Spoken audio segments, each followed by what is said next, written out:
I don't know anything about F1 racing. And after watching the movie F1, I still don't really know anything about F1 racing. Am I recording? Okay. So, let's see here. Can you hear me okay? F1 came out last year. It's nominated for Best Picture. We'll find out if it wins the big game on March 15th. But let me tell you, I don't think its tires have reached the proper temperature, because apparently that's a thing in F1 racing. And I also don't think they should be using the hard tires. I think they should switch to soft, because there's different densities and all sorts of things that go into F1 racing that nobody ever showed me when I was watching Days of Thunder in 1990. And Days of Thunder's the better movie, by the way.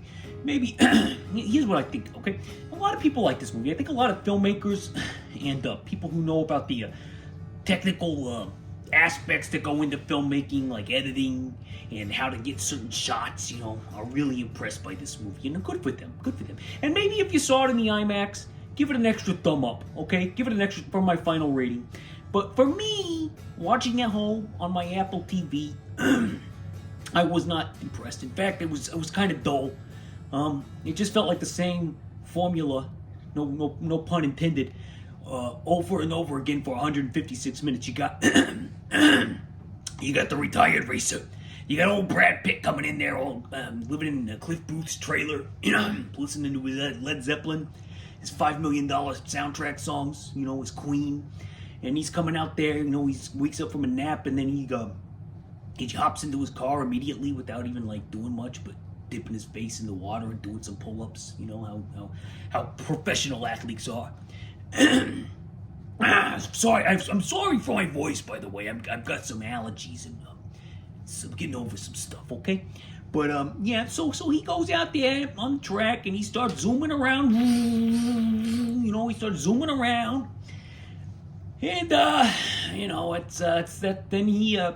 Then everybody around him, he gets recruited by Javier Bardem to lead his failing F1 racing team, and he gets recruited by him, and he starts zooming around. He's got a teammate that he doesn't like, the young up-and-comer.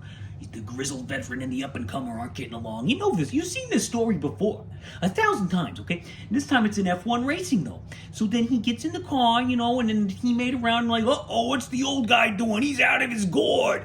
He's doing things that don't make any sense. But then in reality, he usually ends up doing the thing that actually makes sense, that nobody sees coming, because that's the formula. I mean, sometimes they don't work out, but he's always trying something crazy, and he's so wacky, and he doesn't care, and he just keeps zooming along, keeps zooming, and the cars and the cameras and everything, and it's really Brad Pitt driving, so we get all that, and everybody seems to be impressed by that, and I guess that's impressive if you're into that sort of thing, like stunts and stuff, and stunts are impressive. Don't get me wrong, I'm not downplaying them.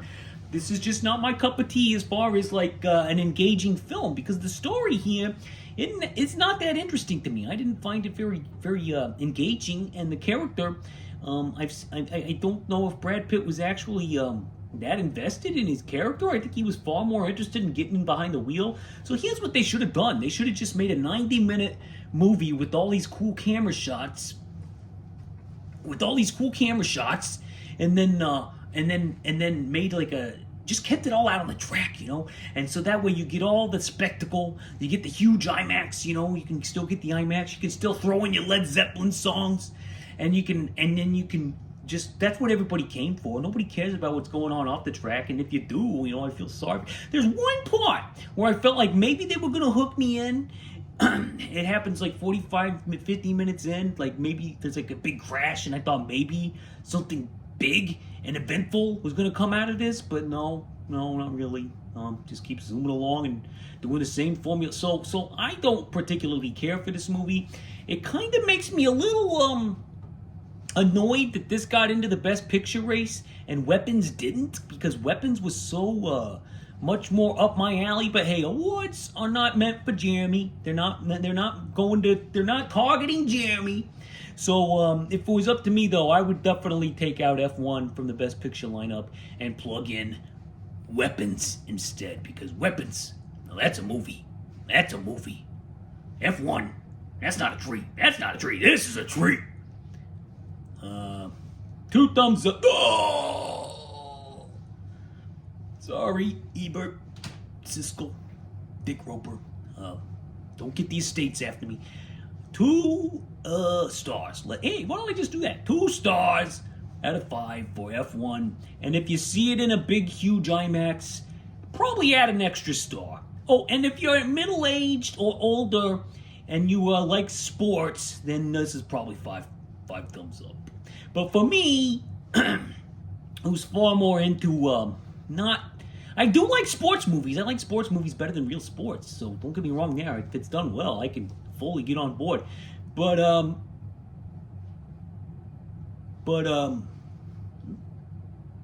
yeah, not for me. Not for me. Okay.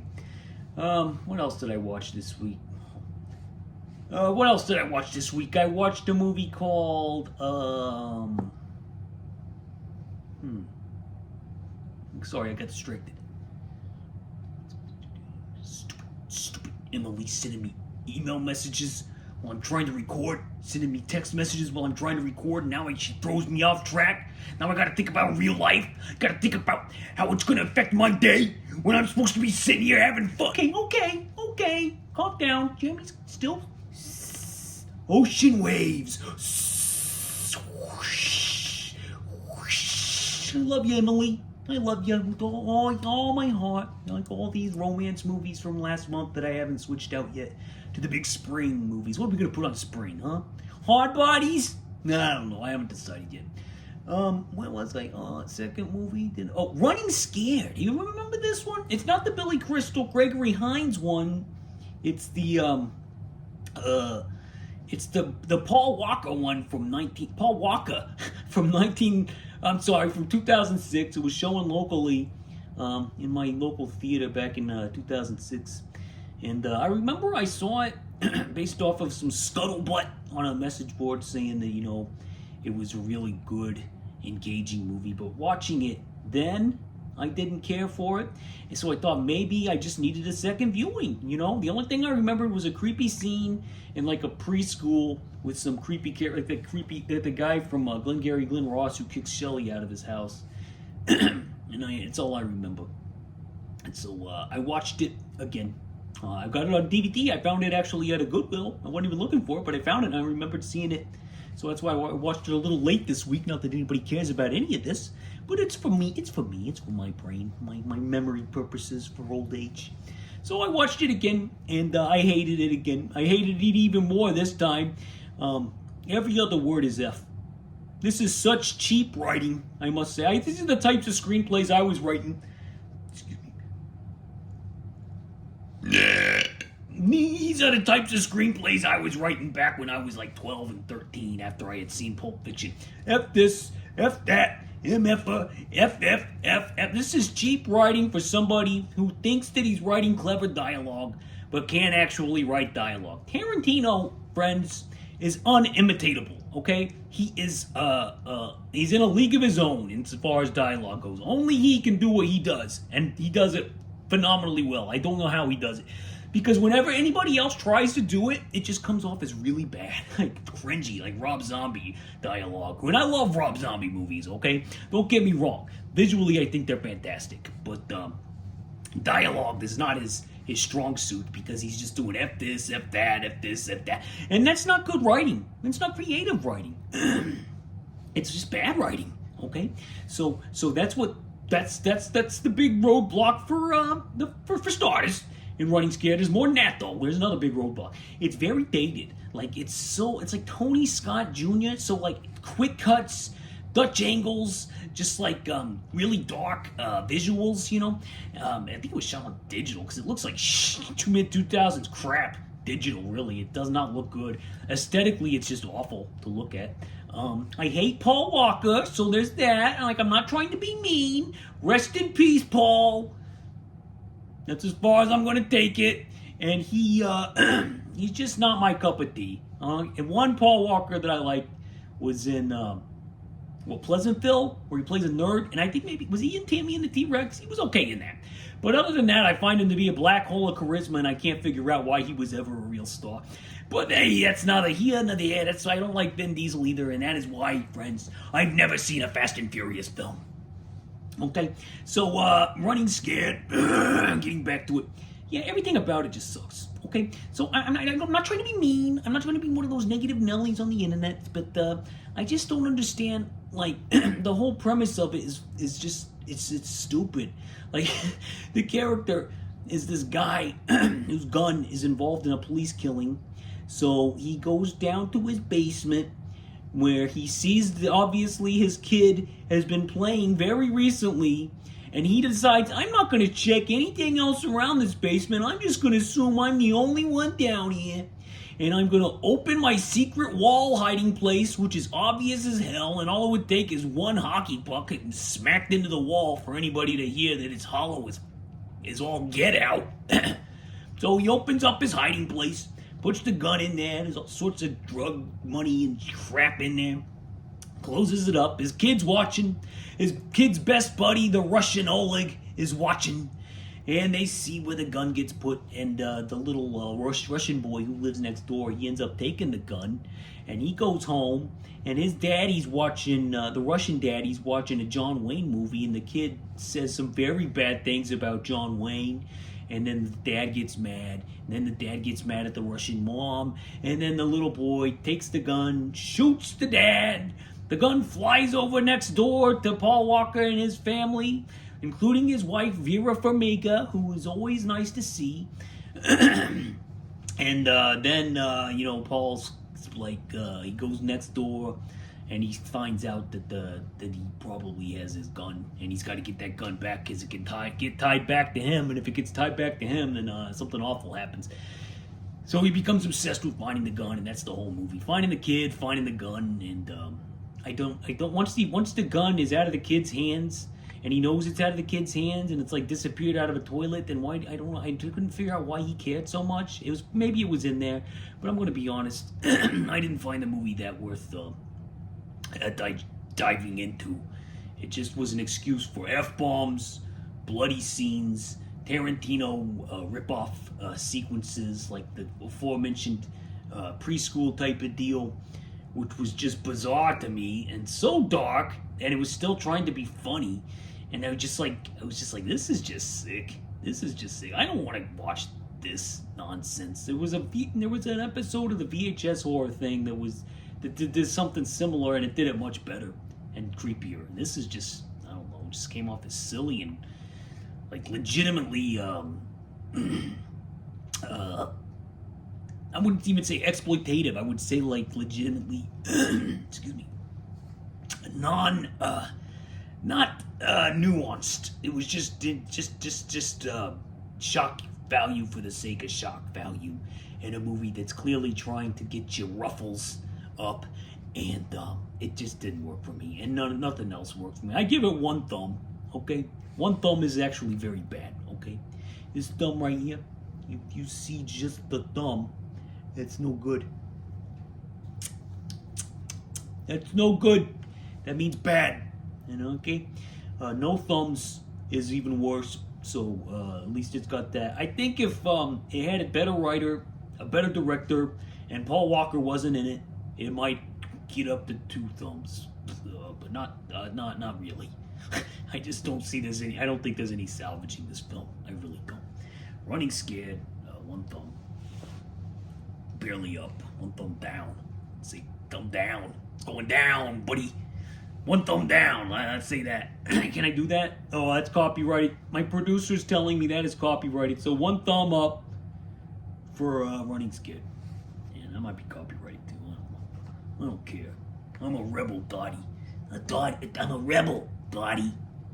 I do like the Roy Orbison song, Running Scared, though. I might throw a crappy version of that on the beginning of this video. I haven't decided yet. And last but not least, new month, rewinding, going back in time. I wanted to do some love to Bobby Duvall since we lost him. I didn't mention it. Miss you, Bobby Duvall. Miss you every day. Miss you, Bobby Redford. Miss you every day. Miss you, Marlon Brando. Miss you every day. All 3 of them are in this movie from 1966 called The Chase. That's right. Bobby Duvall and Marlon Brando were in a movie pre-Godfather, so pre-Godfather Tom Hagen and pre-Godfather Vito Corleone.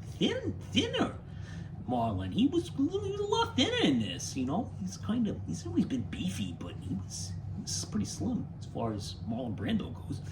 But he's looking as beautiful as ever. As his mumbly stuff in a southern sound. I don't know why he talks like that. Can he talk normal, please? I mean, I love you, Marlon. You're the best. But, am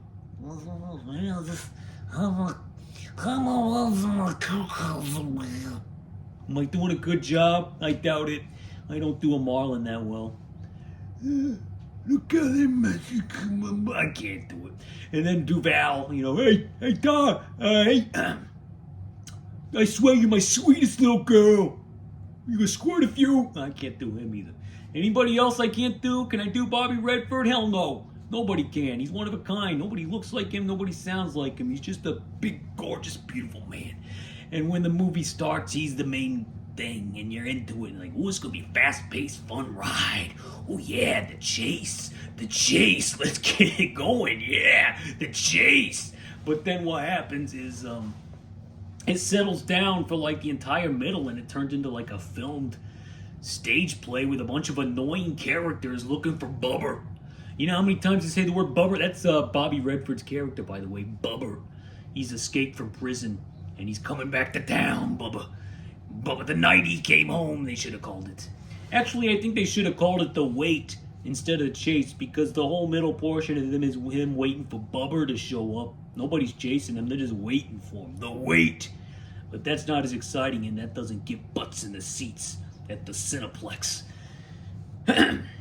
Bobby Duvall's not really in it that much. Robert Redford isn't really in it that much, only at the beginning and the end. He like disappears almost to the entire middle. Jane Fonda is in this, and I gotta tell you, I forgive you, Jane, Hanoi Jane. I forgive you from your misstep in the 70s. You know, that was a bad look. It was a bad thing to do for the United States of America, but you've since been forgiven. You've learned the error of your ways. I love your workout videos and Stanley and Iris in your political activism to this day. Jane, I got no problem with you. And early Jane Fonda in 1966, she's a remote scooter. Easy on the eyes. Easy on the eyes. Barbarella. Ooh, she's a hot dog. She is a hot dog. Ooh, yeah. Ooh, yeah. Get down. Get down. I don't know what I'm doing. Chase starts good, ends good, bad middle, 3 thumbs up. Rest of the classic actors that I mentioned that died. By the way, I was watching the SAG Awards last night, and I didn't know T.K. Carter died. I didn't know we lost him. I loved him. He was in The Thing. He was in Saved by the Bell, the first season with when Haley Mills, and it was called Good Morning Miss Bliss when it first aired. Seems like old times. T.K. Carter, he's in a lot of stuff. Miss you, T.K. Carter. Miss you every day. And also, one of the bad guys in Big Trouble in Little China, I saw him on there. I didn't realize he passed either. Miss you, the guy from Big Trouble in Little China. Miss you every day. God, you know, I don't want to turn this into a death podcast, but you know, I can't help it. I don't know. It's just what I like to keep track of. There were so many big ones we lost, though. I was just like, they were all coming up, and I was like, everybody's going. Everybody's going. Everybody's trying to get off this spinning planet because there's some type of orange goblin in charge ruining it. I think that's the real reason. So Gene Hackman's like, it's been a nice run. I'm out of here. Bobby Duvall's like, yep, we all lived into our 90s. We lived through the good times. We had our turn. Uh-oh, this looks like garbage coming up here. I'm getting off. Jane's still with us, though. She's still riding the train. No, she's still riding the spinning wheel. And she's still active. So that's good. God, there were so many, though. Diane. God, I mean, they just kept coming up. Laura Park Lincoln from Friday the 13th Part 7? The telekinesis? I didn't realize she'd passed either. I mean, I was watching these SAG Awards, and I was like, oh my God, everybody's dying. Everybody's dying, and I can't do anything about it, but I miss you every day, everybody. I miss all of them, the past, except for Paul Walker. I don't know. Don't really care for that guy. Still don't. Congratulations to Michael B. Jordan for winning Best Actor at the Screen Actors Guild Awards. I didn't see that coming. I thought for sure they'd give it to Timmy, but I had rewatched Sinners last week, and I've been watching Michael B. Jordan a lot this past week, and I'm into him. Big ups to Michael B. Jordan. You know, you put the other Michael Jordan down where he belongs, in the past. It's time for the new Michael Jordan to arise. Let's get rid of the B. Let's just take the whole thing. Let's get off the B. Michael Jordan has arrived, and he's going to do it. He's going to do it all. And the cast of Sinners also won Best Ensemble, so that was the big award at the SAGs. I think it's really becoming possible that Sinners is going to take the Best Picture at the Oscar. I don't know. It's picking up steam. Still love one battle after another, but I do think Sinners. I still think PTA is going to get the Best Director, but I don't know. Sinners, you could be coming up there, Timmy. I'd be scared. It's not a lock anymore, Marty. Marty Supreme. All right, there's something wrong with me today. I'm going to head out. It's been so long. What is it? Hold on. What do I say at the end? Godspeed! Oh, wait, I forgot the... Okay. Jeremy spoken. Godspeed, peace, and love. Till next time. Didn't have a lot for you this week, but we still ran up that clock because that's what old Jeremy does. Just running scared, and all you were standing there. Is that bad? My God, I don't sing too good. Maybe I should take some voice lessons on YouTube. I think I got one of those attention disorders. Good night, good luck, and yeah, I'm done.